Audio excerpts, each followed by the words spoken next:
That actually people who are more self-compassionate are more willing to take responsibility for their mistakes and more willing to try to repair them. You know why? Because they're able to see things clearly. I'm able to own up to making a mistake, or if I've hurt you in some way. If I know that when I own up to it, I'm going to meet myself with acceptance. I feel really bad. I'm still acceptable, but I feel bad. As opposed to if I know that if I own up to what I did, I'm going to slam myself with criticism. I'm going to use every trick in the book to try to blame you or to avoid responsibility. That's just natural.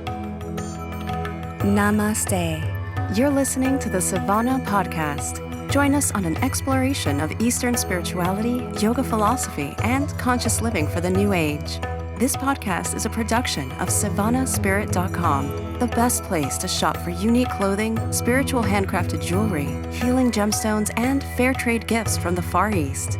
Now, here's your host, Brett Larkin.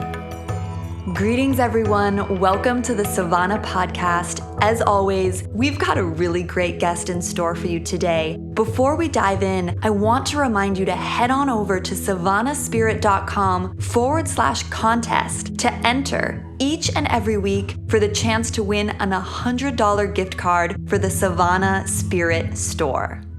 I'm incredibly excited for today's topic because it's about something I'm constantly trying to practice more, which is self-compassion. We have with us today Dr. Kristin Neff. She's an associate professor at the University of Texas, Austin, and she is a pioneer in the field of self-compassion research. She conducted the first empirical studies on self-compassion over a decade ago, and she's written numerous academic articles on this topic, including her own book, Self-Compassion: The Proven Power of Being Kind to Yourself. She also has her own supported 8-week training program called Mindful Self-Compassion. She teaches worldwide, and she's also featured in the best-selling book and documentary, The Horse Boy, which many of you may have seen or read, which chronicles her family's journey to Mongolia, where they actually trekked on horseback to find healing for her autistic son. Today, Kristin is going to share with us how self-compassion can radically transform your life, and I couldn't be more excited. Kristin, thanks so much for being here. Oh, I'm happy to be here. Thanks for having me.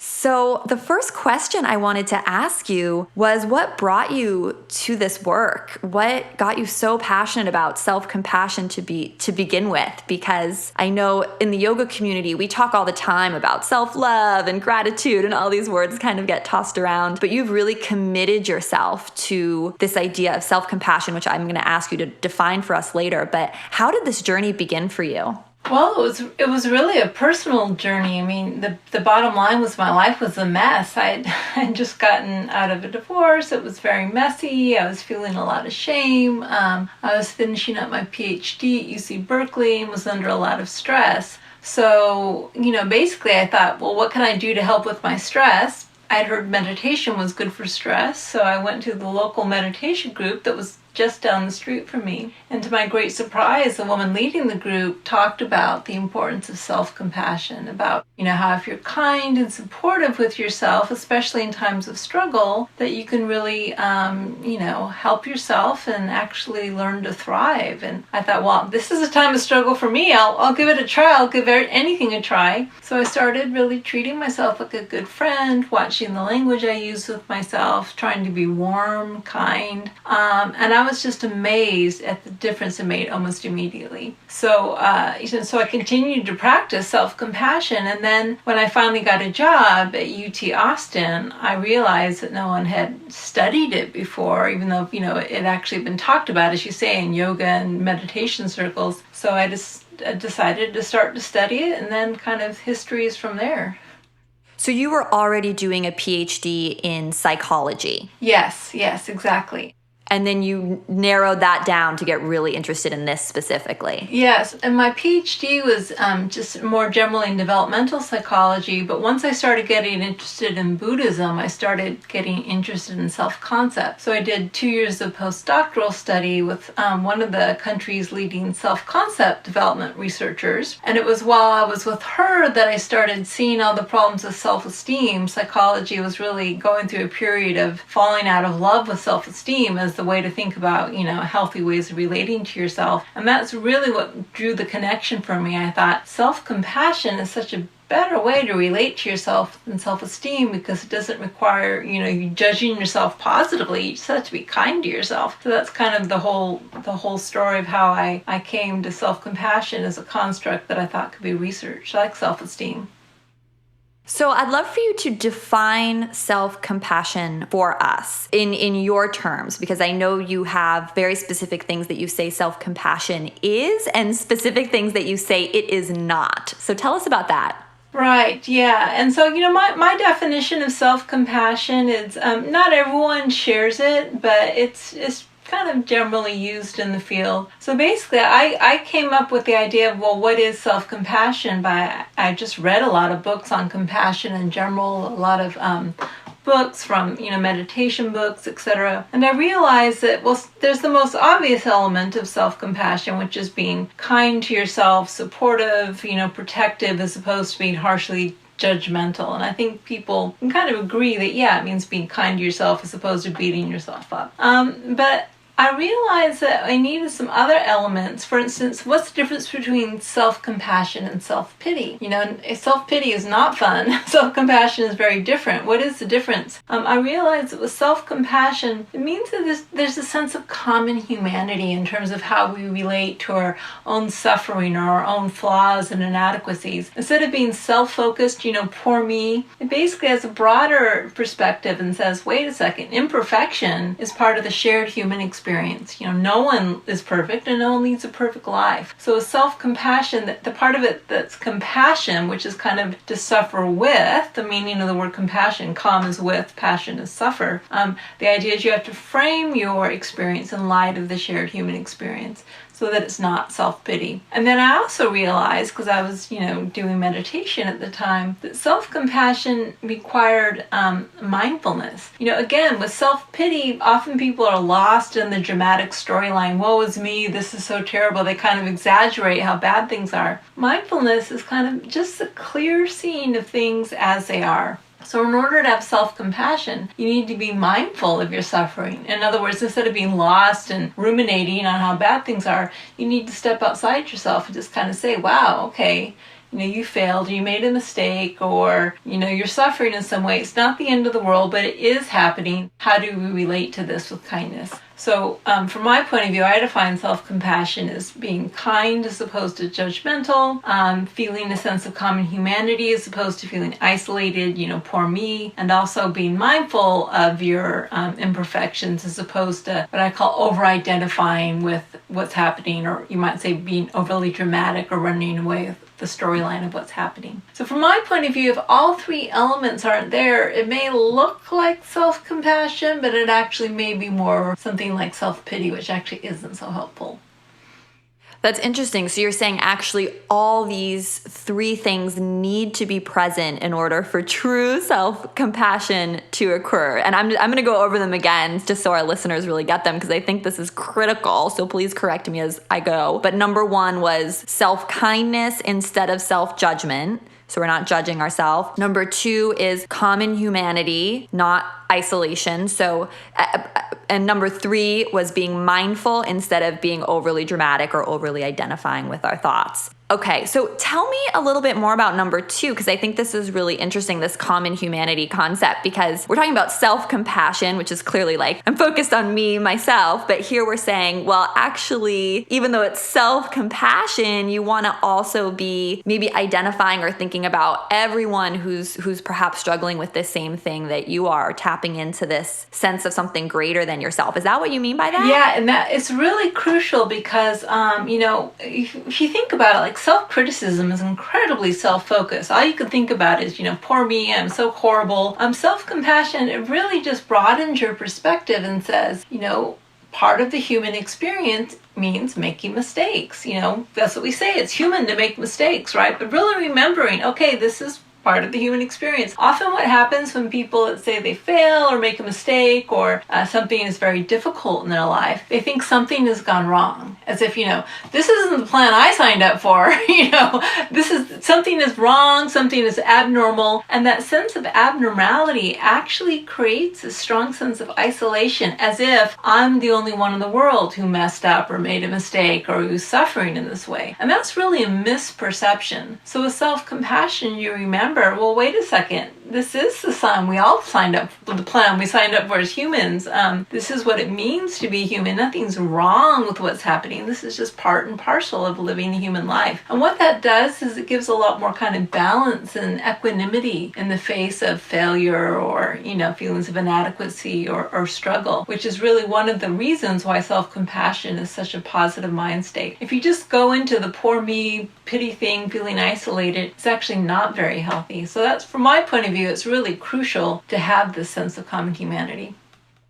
I couldn't agree with you more. I have a meditation on YouTube that's really popular about how to get over a breakup. And the main thing I teach in that meditation is to connect with everyone else out there in the world who's going through heartbreak instead of just focusing on your own experience. Because when we make that shift, I really do think something incredibly powerful happens where as you say, it normalizes the experience and gets you connected to this greater sense. I mean, it's like everyone goes through heartbreak, or, most likely all your, brothers and sisters out there in the world, right, have experienced maybe some of the pain or suffering you're going through at a particular type. So, and let's talk now about number 3, being mindful instead of getting overly dramatic, because I think that's something people were like, yeah, that makes sense, right? I don't want to be a drama queen in my head. I want to be mindful. But how do we actually do that? Because it sounds like in order to really do that, we need to be very, very aware of our self-talk and what we're thinking. And I think even people who are great yogis and meditators, that's still something we struggle with just in day-to-day life. Can you talk to us about that? Yeah. So,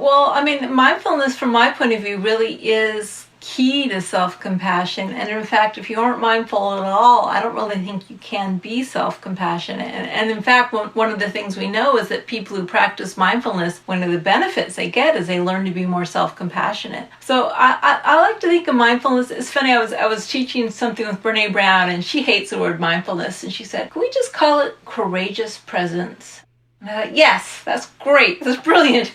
Because that's what mindfulness is. It's the courage to be present even with things that are difficult or that we don't want to be present with, right? So we need to be present to acknowledge, wow, I really messed up, or, oh, I'm feeling really inadequate in that way, or, oh, this is so difficult. And we'd rather do anything in our power not to be mindful of it, to try to resist what's happening, to ignore it, to avoid it. But we can't open our hearts to ourselves. We can't support ourselves until we just acknowledge, wow, I'm really struggling. So mindfulness is actually the first step in terms of time sequence of what we need to do to be self-compassionate. We need to start by turning toward the pain, and then we can start to support ourselves and frame it in light of common humanity.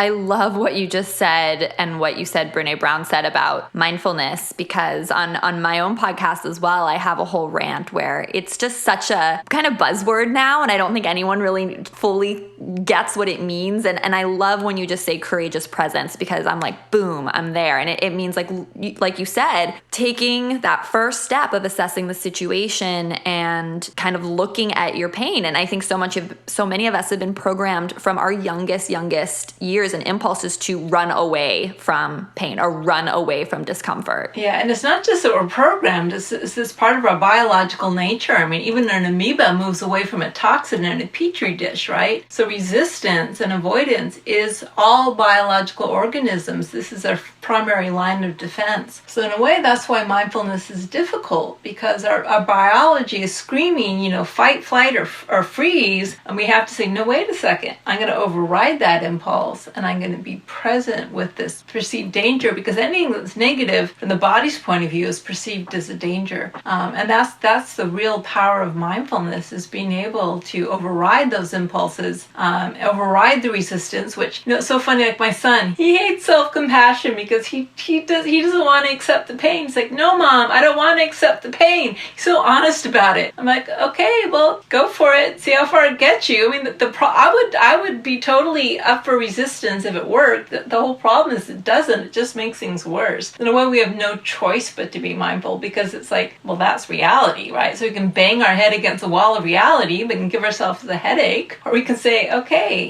I fail. I can't believe I did that. Or, this is what's happening. We really have to accept reality in order for us to move forward. But gosh, we don't want to. And it's so natural not to want to. It's very, like I say, it's all organisms, not just humans.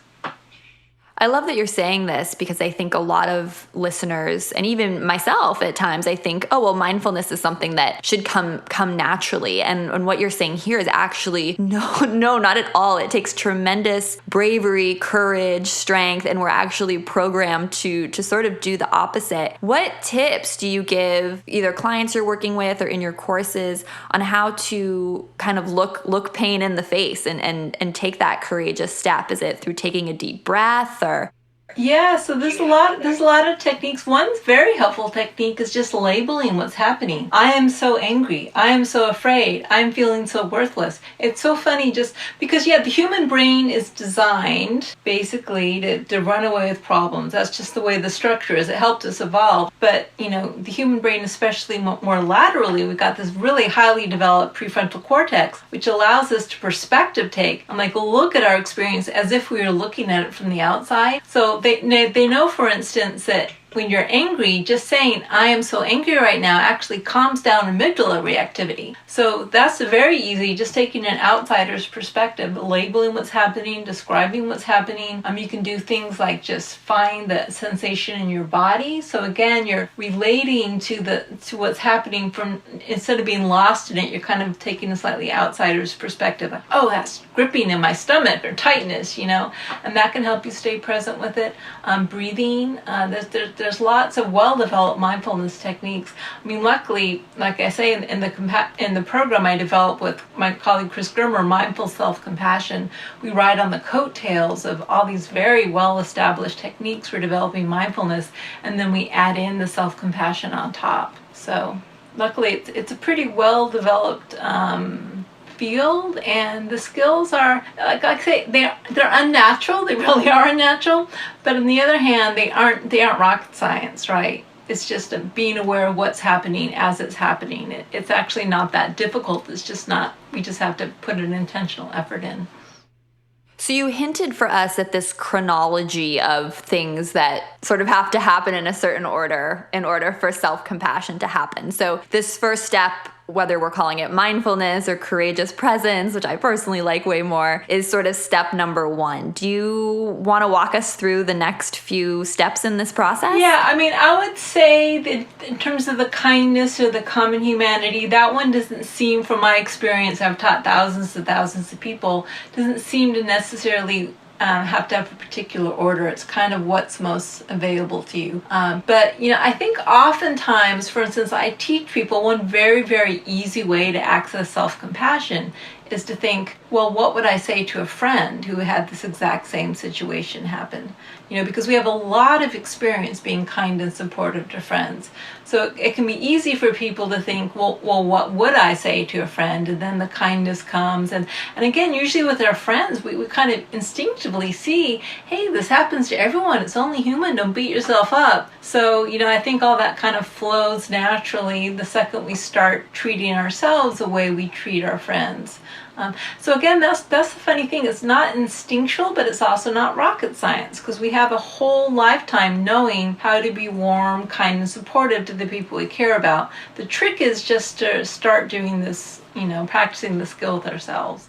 I'm really curious because we've talked a little bit about what's instinctual, and I'm curious for your perspective. Do you think that so many people struggle with self-compassion because it is something that's programmed, like you're saying, or is it deeper than that? Like if you study, I don't know if you've studied other animals, but do they have an easier time? Because I feel like, yes, it's part sort of like you're saying, like we're not programmed or wired to necessarily think this way. But I have this hunch that there's something deeper going on. I don't know if it's from our childhood or society at large, where, as you said, we're fantastic at being compassionate friends, but somehow we lack that skill set when it comes to ourselves. I mean, I think it's a complex interaction of factors, right? So animals, animals aren't sitting around criticizing themselves because animals don't have a sense of self. So one of the big distinguishing factors between humans and other animals is this sense of self. And in fact, we know human beings have what's called the default mode network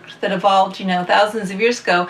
And the default mode means like the resting state of our brain. The second we have a moment's downtime, we know that the brain does three things. It, first of all, creates a sense of self. Only humans do that. It projects that sense of self into the past or the future. Again, this time perspective only humans have, and it looks for problems. So all beings look for problems, but human beings are one of the reasons we're so successful is we're able to do that in our heads. What happened yesterday? What did I learn from that? What might that say about where the danger is going to lurk tomorrow? So that ability to abstract through time and to create a sense of self that travels through time, that's a very human capacity, but it comes with a big cost, which is basically we start evaluating that sense of self. Is it good enough? And often the answer is no. Or we start worrying terribly about that sense of self, creating a lot of unnecessary suffering. So I think, again, partly it's biological, but I think especially with self-compassion, there are huge cultural blocks against it.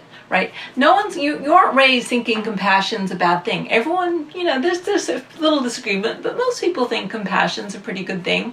But self-compassion, everywhere I speak, the same cultural misgivings come up about self-compassion. And it's funny, this happens around the world, but so that they seem to be ubiquitous. One is it's self-pity, it's selfish, it's weak, it's self-indulgent, it's going to undermine your motivation, and it will cause you to blow off responsibility. So I mean, those basic 6 same misconceptions come up every single place I speak, no matter the culture. So I don't know why that is, if that's cultural, if maybe, I don't know, it's genetically related. I can't say for sure, but certainly we aren't raised with the idea that self-compassion is a good thing. We're raised with the idea that it's not a good thing, and it's kind of dangerous and scary, and we shouldn't do it. So we're really fighting an uphill battle with learning to be more self-compassionate. I want to ask you about achievement, and if you think that has something to do with maybe what's at play here, clearly not just in America, but the whole world, according to your experience, because I think... there are differences, but the same theme is there to greater or lesser degree, yeah. Right. So, and maybe this can tie into us talking about self-esteem as well, which I know is not the same thing, but I'd love to hear you talk about that, because I think a lot of us, our sense of self-worth or our self-esteem comes from solving those problems that our mind is constantly thinking about, or achieving things professionally, personally, or monetarily. And so we don't have this innate sense of self-love, self-worth, and that maybe makes this practice of self-compassion more challenging. Yeah, so in terms of how it's related to achievement motivation, right? So most people think they kind of use self-esteem as the carrot and self-criticism as the stick. In other words, if I achieve my goal, I'm going to get self-esteem, and if I don't achieve my goal, I'm going to beat myself up with the stick. And remember, this is the way we used to parent our children, right? We used to make our love very conditional and basically spare the rod, spoil the child. If our child messes up, the way to get them to behave is through harsh, even corporal punishment. So this, it's only recently that we realize that actually unconditional love and support is a much better way to motivate our children than this, constant fear of being hit physically. But for some reason we haven't gotten that message yet with ourselves. I think it's starting to change. So, the thing about motivating yourself with fear of basically loss of self-esteem, with fear of self-judgment, is it does kind of work, right? We wouldn't do it if it didn't work. It is a motivating force. The problem is that it has a lot of unintended consequences. For instance, one, it creates performance anxiety, right? So one of the biggest blocks to doing our best is fear of failure. Because we know if we fail, we're going to hate ourselves, right? Or beat ourselves up, judge ourselves. So it creates a lot of anxiety, which actually ends up undermining our performance. Also, the type of criticism we use from this place of harsh judgment is often kind of very black and white. It's not nuanced, and it tends to make us so upset we can't even take it in. Just think about, that coach you had maybe in high school. You had the one coach who was really critical and said, "You're crap and you'll never do good at this, and this is all the things you're doing wrong. And yeah, it kind of made you work harder, but it also probably threw you off step, right? Because you lost confidence in yourself, and you couldn't really hear anything other than, I'm horrible. Whereas maybe you had one of those coaches who's like, hey, I believe in you. Here's, uses constructive criticism. Here's what you could do better. It's not that you are bad, but it'd be better if you change this action or behavior or something like that. And the best coaches are the ones who the bottom line is they're going to support you anyway. You aren't going to lose their love or affection if you don't succeed. Same with parents, right? We know if the bottom line is, I can try, I can fail, and even if I fail, it will still be okay, then that actually is what allows us to take much bigger risk. So there's tons of research now that shows that self-compassion is a much more effective motivator than self-criticism. It's really, I think from my point of view, I'm satisfied. I don't think any more research needs to be done, but there's lots of studies showing this. I'm super fascinated by what you said, in that most of us are living in this carrot and stick place, right? Where if we do good, we feel good about ourselves, our self-esteem is okay. And if we don't, we're beating ourselves up. And there's not this underlying, sort of like the coach, like it sounds like we have to be our own coach. Exactly. That's what we need to do. We need to learn to motivate ourselves with the same stance as like an unconditionally caring, supportive coach. And it doesn't mean you don't say you're doing anything wrong and, oh, that's fine. That's indulgence, right? A coach, you said, oh, that's right, that basketball performance was wonderful. And if it wasn't, well, that's not kind. It's not going to help the basketball player grow and improve. So we need to see ourselves clearly and point out ways our behavior is not so good and the ways it can be improved. But it can be done in a way that's kind and supportive as opposed to like hateful and damning, And it's much more easily received and integrated when it's done in this supportive context. And what advice do you have for your clients and students and our listeners on how to achieve this? Because I think many of us didn't have this model in perhaps our family household growing up. And it just seems like a completely unfamiliar concept because we're so used to doing it the old way where, if we do good, we feel good about ourselves. And if we don't, we don't. It seems like a completely new role that you're asking us to take on for ourselves. How do we start? Well, it is, but I don't think it's quite as radically new as you might think. Most people have experience like with maybe a really close friend or a child or someone who they've motivated with kindness. First of all, it's okay to make mistakes. I'm here for you anyway, but here's where you could do better. Usually I think there may be some people for whom they've never experienced that anywhere in their life, but I think it's actually a bit unusual. But I think that's the way to start, is to instead of thinking about yourself, to think about, what if I had a friend I really cared about, or my child who I really care about? What's going to be the best way to motivate them so that they know the bottom line is they're okay, but I can point out how they need to correct their behavior in a way that they can hear that's constructive as opposed to destructive. And then also tone of voice. So much is conveyed through tone. And most of us have some experience using a warm tone of voice to someone we care about. We just don't have experience with ourselves, but we actually get people to listen to the tone of voice you just used with yourself. Was that warm and supportive or not? And usually people can tell, and they can reframe their internal dialogue so that it is more warm and supportive. That is a great tip. Well, I've been surprised, actually, I must admit, by how easy it is to teach people self-compassion. I thought it'd be harder. You can even just, in experimental studies, you can just have people write a paragraph of, first of all, mindfulness, be aware of what's happening, how are you struggling, be kind to yourself in this moment, say something to yourself like you would say to a good friend, and remember, write something about how this is part of the shared human experience. Really easy, simple stuff, no training even involved, and people get really good outcomes from that. It can radically change your behavior just by following those 3 steps. So like I say, luckily that's the good news. It's not as hard as you might think to get people to use these new skills. I really love the tip about the tone of voice, because I think it can be challenging to catch every single thought we're saying to ourselves, because there's so many happening. But I do know that even for myself, I mean, there is this harsh, very, very mean voice that I don't use with anyone in my life but myself, right? And trying to change the tone of that voice is something that I think is really just such a great tip and so interesting.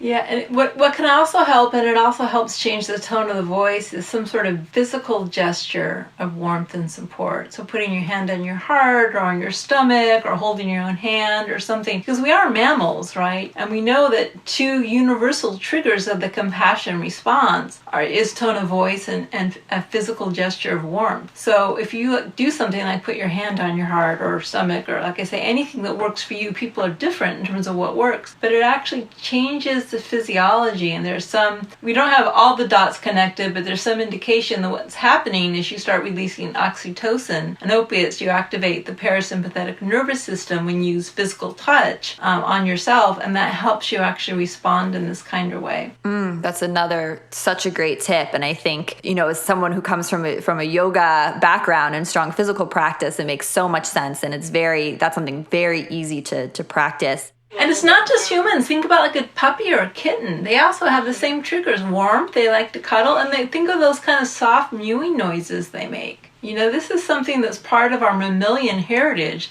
that we can actually tap into to help ourselves. I love that. And yeah, I wanted to go back to this coming again from the yoga world, which I know many of our listeners are as well, is this idea of self-love that gets thrown around, and doing self-love meditation, and you should have, focus on self-love. And I think when we talk about self-love, and I want to hear you tell us about this, but all of a sudden it seems, it can start to seem, I think, for some people a little self-indulgent. And it's like, oh, well, if I just love myself like crazy, it's like, well, why do anything? Like, why get up out of bed? Why record this podcast? Why? But your analogy of talking about the coach, that coach who is super supportive but still challenging you, I think has really been a light bulb moment, I hope, for a lot of our listeners and for me as well. But do you want to speak to that a little bit?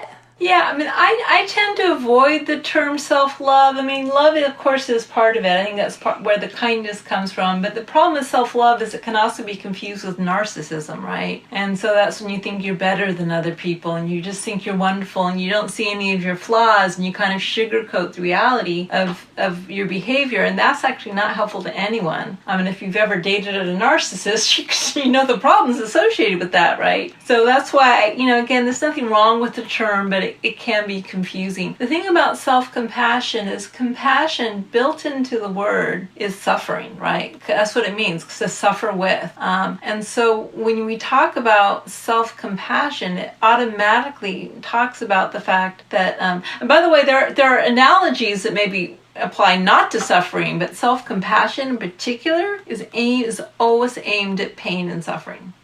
Unfortunately, but that's the truth. But what that means is that you're aimed at places where you don't feel so good about yourself, where you feel inadequate, where you failed, where you've made a mistake, where you're struggling in some way. And then so the compassion, again, that's partly the mindfulness. The mindfulness always has to validate and acknowledge, I am struggling. This is hard. That was a really mean thing I said. Whatever it is that's coming up for you that's causing this reaction, you've got to see clearly kind of where the pain is, right? And that's what kind of keeps it from being this sugarcoating or this narcissism, like everything I do is okay. Well, actually, everything I do is not okay.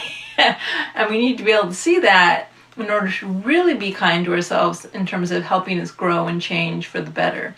And if someone said to you, oh, well, if I practice this, I'll never get anything done. It just means I'm letting myself off the hook all the time. You would tell them... Well, first of all, I'd show them the research to show that's not true. That actually people who are more self-compassionate are more willing to take responsibility for their mistakes and more willing to try to repair them. Why? Because they're able to see things clearly.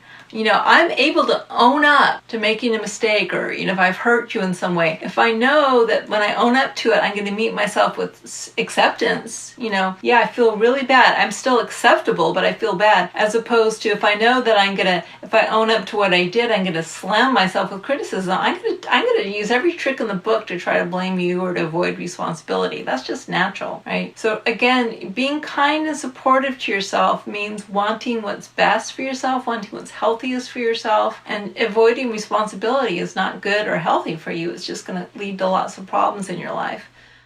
And what I feel like I heard you say when you were talking about that coach analogy is that actually by being the kinder coach, that you actually can have better results, achieve more, because you're not nervous of slipping up, or you don't have this voice that's yelling at you in your head. So this could actually be framed as a performance enhancer for many people. It is a performance enhancer, and like for me, you might say I'm a self-compassion expert, and I mess up all the time. I make mistakes. I hurt people's feelings. I don't know if I've probably grown since I started researching this, but I still make mistakes all the time. But I'm so good at owning it and apologizing and repair. It's like perfection is an unattainable ideal, but you actually can attain the ideal of owning it, apologizing, and trying to repair it. And that comes so easily to me because I have no expectation that I should be perfect, right? So it's not even a problem if I mess up. Like, oh gosh, yes, I'm so sorry. There's no resistance to acknowledging when I've made a mistake, which is one of the reasons it really helps you take responsibility.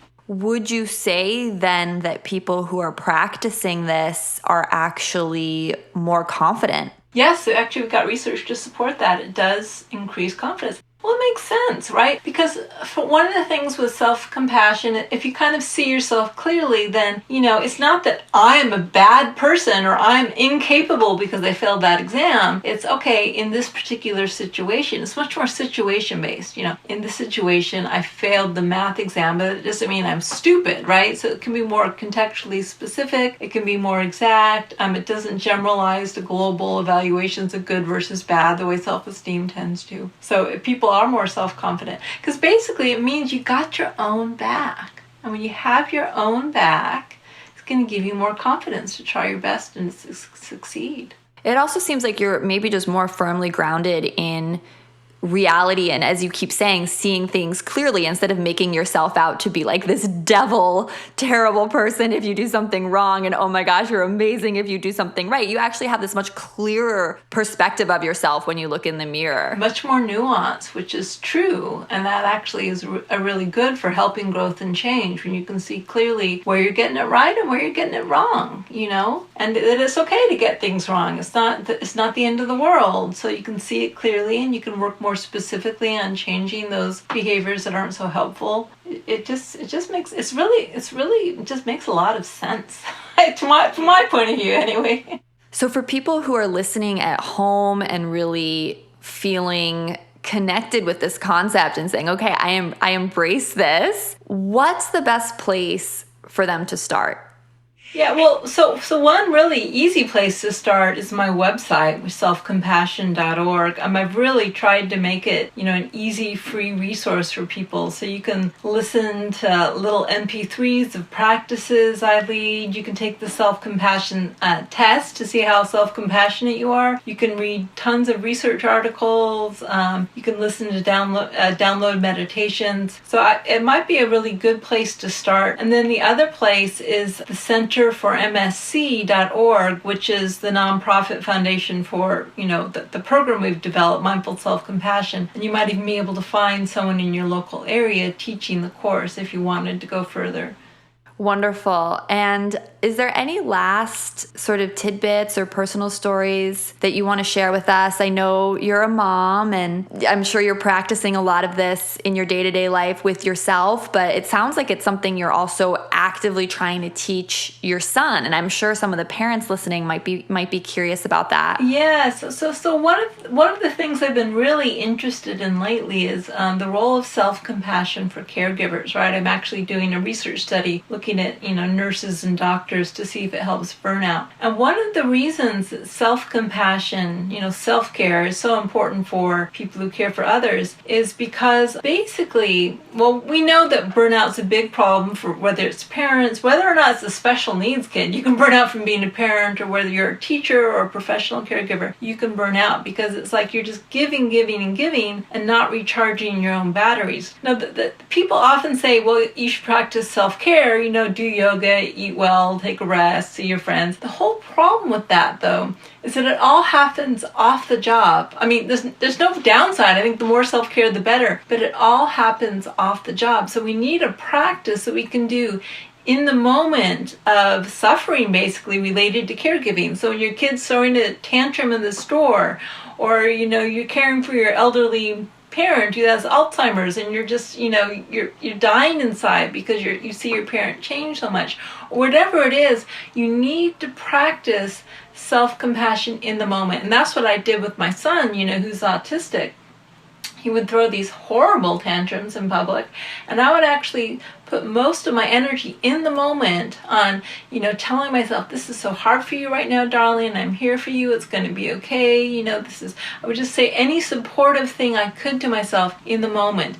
And so what that does is it actually gives you the immediate resources, not like off the job, but it's like when the plane's going down and you see that they have that cartoon, put your own oxygen mask on first. Well, you don't wait till the plane has already crashed to put your oxygen mask on. You need to do it when the plane is going down. In other words, in the difficult caregiving moment, put your mask on and the self-compassion, be kind, supportive to yourself.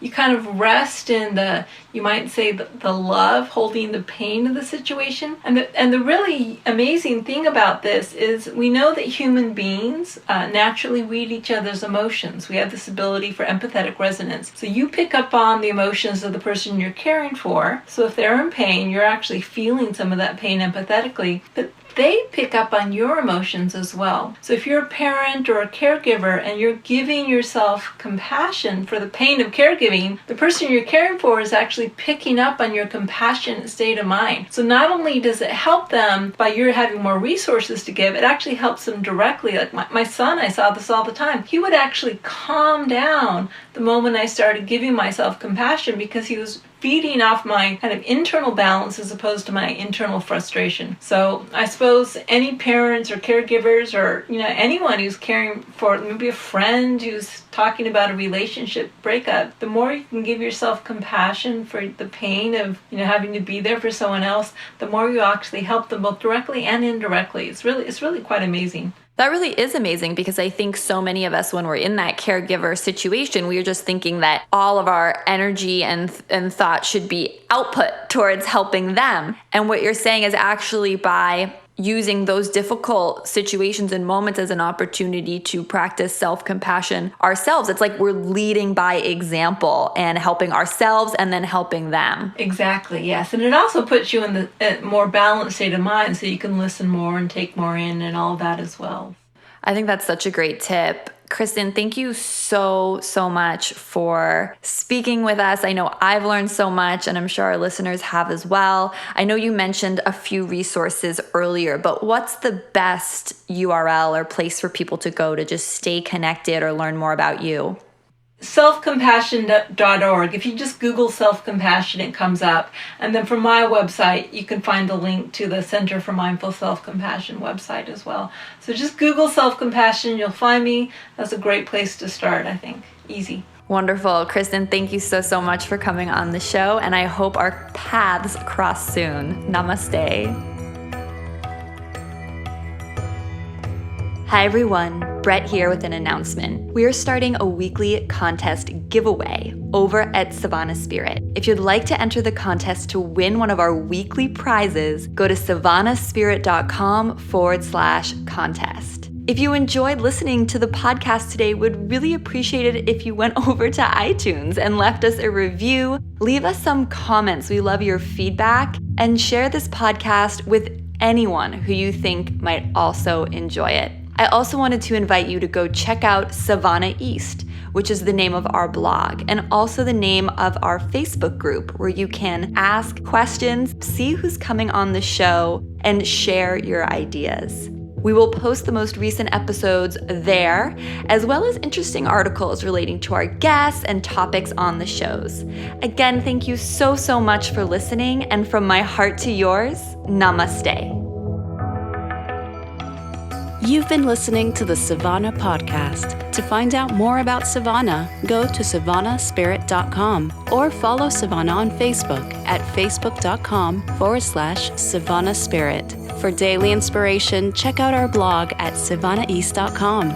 Be sure to join us next week for a new episode, and thank you for listening to the Savannah Podcast.